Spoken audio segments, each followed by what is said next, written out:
Hey everyone, how you living? Hope you're alive and living color. Eric Lima here, coming at you with another episode of EML77 TV, episode 324. Now I'm going to hold off on the retail list of mall stores that I missed in the past, and I'm also going to hold off on the tribute to Sears until next week, because Sears of Dartmouth will be closing in 5 days. So if you haven't been there to shop there yet, as far as, you know, if you have last minute stuff that you want to get or equipment that you want to get from there, I say go for it. Get going, because I'll tell you what, right now, once the store's closed, that's it, cut, putt, gone. So, but next week I will give a tribute to Sears and give you my personal top 15 list of Dartmouth mall stores that I miss. So that'd be really, really cool. But instead, how about I give you some wrestling news? You like professional wrestling news? I'm sure you do. If you don't, that's okay. Ignore the video, move on, okay? And if you decide to criticize me in a trollish kind of way, I'm not going to add your comment on this video. No way, all right? So, by the way, get a bottle of Gatorade. Every time I hold a bottle of Gatorade, it reminds me of the water boy. Gatorade. Water sucks. Gatorade's better. Use it on the field. I love that line. Henry Winkler. Love him. Okay, let's get some wrestling news. Monday Night Raw last night was insane. Raw after SummerSlam. You know, you talk about the night after WrestleMania would be crazy, but Raw after SummerSlam was even crazier. Dolph Ziggler got beat by The Miz. And, like, Dolph Ziggler, he gets beat. You know, last night it's like beat the big mouth time of day. Dolph Ziggler ran his mouth, Miz beats him. Okay? Sami Zayn ran his mouth, Samoa Joe beats the heck out of him. Then Elias runs his mouth, Ricochet beats him, but Elias ends up being 24/7 champion. Be very interesting to see how that develops as we go on. Also, Natalya made an emotional speech about her match against Becky Lynch at SummerSlam, which Becky Lynch retained the title via submission in a submission match, and Natalya says that, you know, she's not done pursuing the title. She wants to continue pursuing, even though she has respect for Becky Lynch, which is really cool. And then she's about to get into how with 1 year ago her father passed away, and all of a sudden a familiar music hits. Sasha Banks in 4 months made her return. 4 months. And she gave Nadia a hug, saying her father was proud of her and all that. And then she turned around and slugged Natalya and started attacking Natalya. Corey Graves was right. He was right. It was all about Sasha Banks. But it seems like Sasha turned the volume up to 100. And she was attacking Natalya. She got real vicious, and then Becky Lynch came out. They went at it. Sasha Banks grabbed a steel chair and started waffling Becky Lynch with it. And Becky Lynch responded with a tweet that says, "Let the games begin. A receipt is coming." Can't wait for that. Becky Lynch, Sasha Banks, and it's going to be a heck of a match. Becky Lynch has declared that whoever has done her wrong will be on Becky Lynch's hit list. And it seems like Sasha Banks is on Becky Lynch's hit list. Be very interesting. We'll see what happens in that match. Alexa Bliss and Nikki Cross defended their and retained their women's tag team titles over my favorite girls, the Kabuki Warriors. And I don't know if the lack of Paige at ringside may have something to do with it, because she had to go and get some neck surgery done.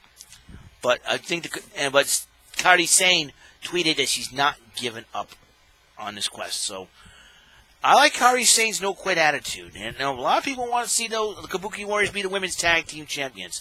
And Alundra Blaze says that the Kabuki Warriors remind her of the Jumping Bomb Angels, the modern-day Jumping Bomb Angels. That's what I call them, the modern-day Jumping Bomb Angels. They will be tag team champions one day, I'll guarantee you that. A lot of craziness happened with the 24/7 title, obviously. The Revival became the first co-24/7 champions, but they were getting beat with the belt and everything else, and then R-Truth got the belt back, and then Elias clobbered him with a guitar. Referee came to the council. Elias is the current 24/7 champion. Like I said, it's going to be a very interesting situation. Seth Rollins came out, said, "Hey, I'm proud to be the Universal Champ once again. I beat Brock Lesnar. And then all of a sudden, AJ Styles comes out with Gallows and Anderson, the OC. They say, hey, I want to congratulate you. And Seth Rollins goes, I know what you're thinking. You want a match with me, you got it. Oh, and then AJ Styles says, fine. I'll fight you. No problem. Hey. So champion versus champion, the match was happening. Referee said he ejected the two guys in ringside. It will be Gallows and Anderson. All of a sudden, they decided to not disregard that, beat up on Seth Rollins, got AJ disqualified. Ricochet comes out, and they started beating up on him. And then Braun Strowman unexpectedly comes out, started beating up on everybody. Braun Strowman grabbed the Universal title, handed it back to Rollins, and then that upset AJ Styles. AJ Styles says, hey, you want to get in our business? I'm challenging you for the United States title. I'm like, you did challenge Braun Strowman for the United States title? You've got to be out of your freaking mind, AJ. And Braun Strowman, via Twitter, accepted the challenge. So next week on Raw, there will be a United States heavyweight title match as AJ Styles defends against Braun Strowman. But here's the thing. A lot of fans have been thinking that AJ Styles loses the title to Braun, and he's targeting Rollins for the Universal title. Oh, will Braun Strowman target Rollins? Oh, will Brock Lesnar, who's probably acting like a baby, saying, and Paul Heyman's like, mocking and disrespecting Charlie Caruso. Which, come on now. She's a hot woman. Anyways, so that's Monday Night Raw last night in a nutshell. So I don't know what's going to happen tonight on SmackDown. We know Roman Reigns goes one-on-one with Buddy Murphy. But the big news out of the WWE is they're bringing back the King of the Ring tournament. 8 superstars from Raw and 8 from SmackDown Live will compete in a tournament to decide the King of the Ring. Now, here are the superstars from Raw that will be competing in the King of the Ring, because I have it on WWE.com. The Miz, Ricochet, Cedric Alexander, Samoa Joe, Drew McIntyre, Baron Corbin, Sami Zayn, and Cesaro. On SmackDown Live, you got Kevin Owens, Mustafa Ali, who now is called by Ali, Apollo Crews, Chad Gable, Elias Andrade, Buddy Murphy, and Shelton Benjamin. That's a heck of a talent. And that's a heck of a crew here. Who do you think is going to win? We don't know the brackets as of yet. Once the brackets come into play, I don't know if I will make my PTW predictions debut with the King of the Ring. We'll find out for sure what will happen, because this is a heck of a field, heck of a field there. So it'll be tough to decide and pick a winner out of those 16 superstars. I mean, it is crazy. So, now you guys remember I did a wrestling promo if I was a professional wrestler known as the Eliminator and all that good stuff a few episodes ago. Okay, so obviously I'm not cut out to be a wrestler. I mean, look at me, So I'm not in wrestling shape. But I like to be a manager. So let's set up the scenario. Let's just say, all right, this is hypothetical, so trust me. So go with me here on this one, guys. Let's just say that the AEW wants to make themselves well known. I mean, we know they're making their debut October the 2nd on TNT. Wednesday, be huge, right? So how they would advertise it, how would they go about it? So they decided, well, let's invade the WWE. I highly doubt they'll do that, but it's not going to happen. So, but it's hypothetical here, guys. We all know it's not actually going to happen. So trust me on this one. But what if they do that? Just think in our minds for a minute. All right, let's picture it. Let's imagine it. So let's send someone out to make that impact and invade. Let's say Maxwell Jacob Freeman, because he's the biggest jerk on the planet. If you don't believe me, look at his Twitter account. Boy, oh boy, he's like the modern day Roddy. He's like the modern day Roddy Piper. But what if you turn him up to 1,000, and if he's young and rich, that you get Maxwell Jacob Freeman. So Maxwell Jacob Freeman's in the ring, running his mouth about how he's the salt of the earth, and he's better than everyone else, and we know it. And let's say he insults the people of Boston. All right, insults the people of Boston. And he's going on. Lights go out, funeral bell tolls, and I walk side by side with The Undertaker. All right? So you think, okay, Maxwell Jacob Freeman's run his mouth. He's going to get his. The Undertaker approaches him, and I say this. Hello, Mr. Maxwell Jacob Freeman. How are you on this fine evening, sir? I see the look in your face. You got mixed emotions. It's like fear and anger. You're angry at us for interrupting you. But you're scared. Because the man you stay in the ring with needs no introduction. We're live, pal. Anyways, let's continue on. This man to my left needs no introduction, but he has been having a lot of nicknames over his illustrious career. The Grim Reaper, the Man from the Dark Side, the Advanced Man, the Ominous One, the Man in Black, the Phenom, the Lord of Darkness, Dead Man Inc., the American Badass, Big Evil, the Big Dog, and the Last Outlaw. He's a man that accumulated the greatest winning streak in WrestleMania history with 21 straight victories before his first loss. He's a former 8-time WWE World Heavyweight Champion. He's a winner of a Royal Rumble. He is a hardcore champ, former hardcore champion, a former 6-time tag team champion. Destruction personified.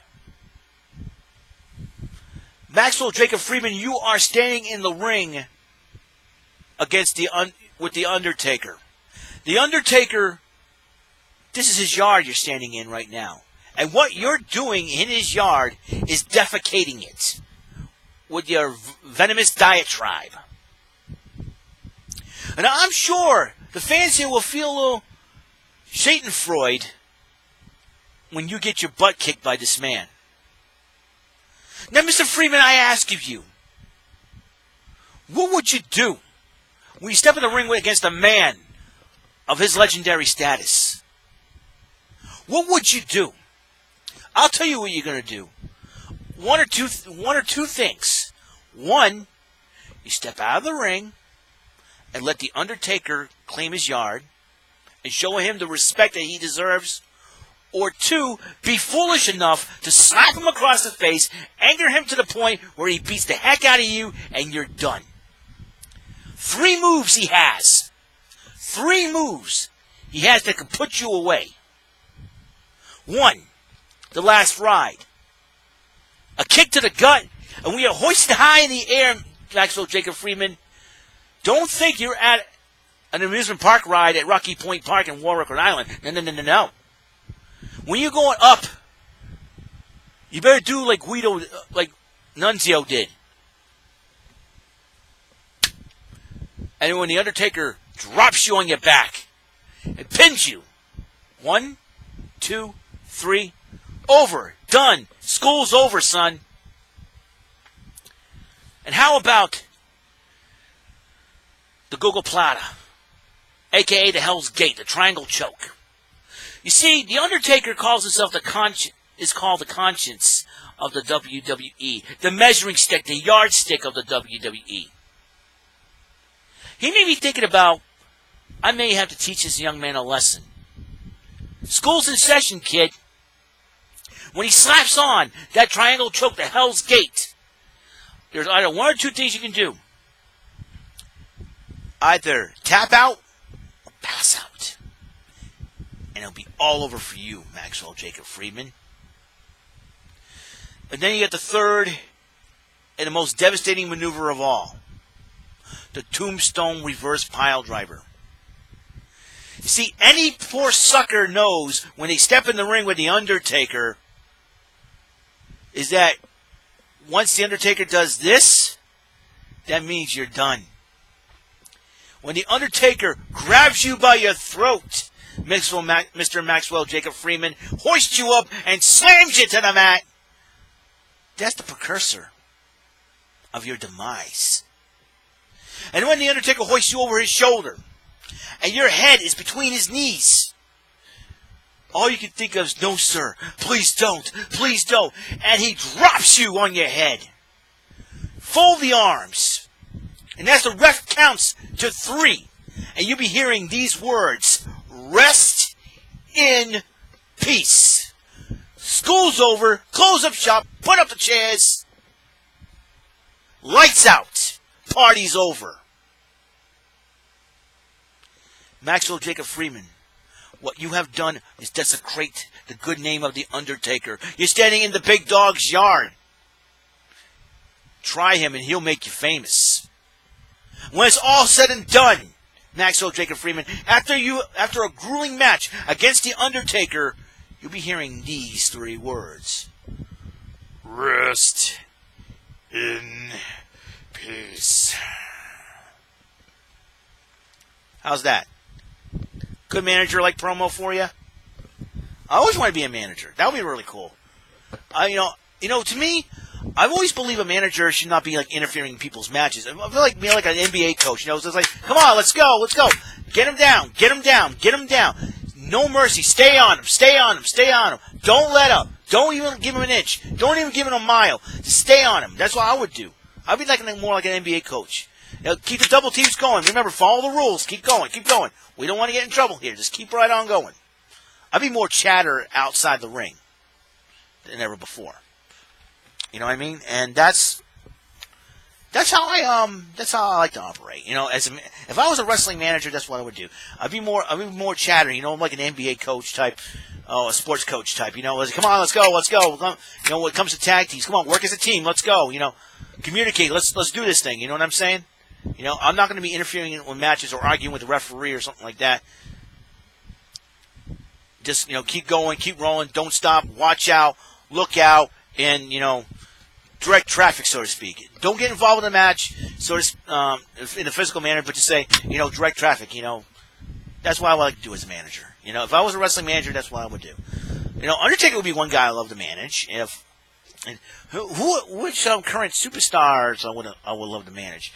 I would like to manage some of the ladies. I would love to manage Io Shirai, Kairi Sane, and Asuka. I would have to learn the language of Japanese, of course. I would love to manage. I would have loved to manage Melina. That would be really cool too.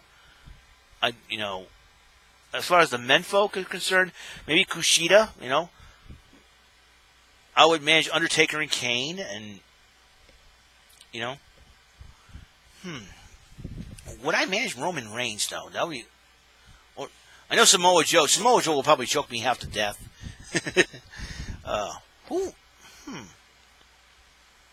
Don't ask me to manage Brock Lesnar. No. That's Paul Heyman's thing. I'm sure Brock don't want anybody but Paul Heyman. But yeah, so that's how how I would be as a wrestling manager. Cut a promo on Maxwell Jacob Freeman. He's a jerk. Like I said, check his Twitter account. He's a jerk. That's what he does. But he goes a little bit too far on the tweets, man. Somebody he tells somebody, and was it Mikey Whiplash from England was so pissed off about one of his tweets. Says, "Hey, don't tell people to kill themselves just to bring heat to your thing." And Maxwell Jacob Freeman, he plays the heel to the hilt. I have to admit, he does that very, very well. And and when will Pat McAfee learn that Adam Cole's not going to be his friend? Adam Cole's hated this guy.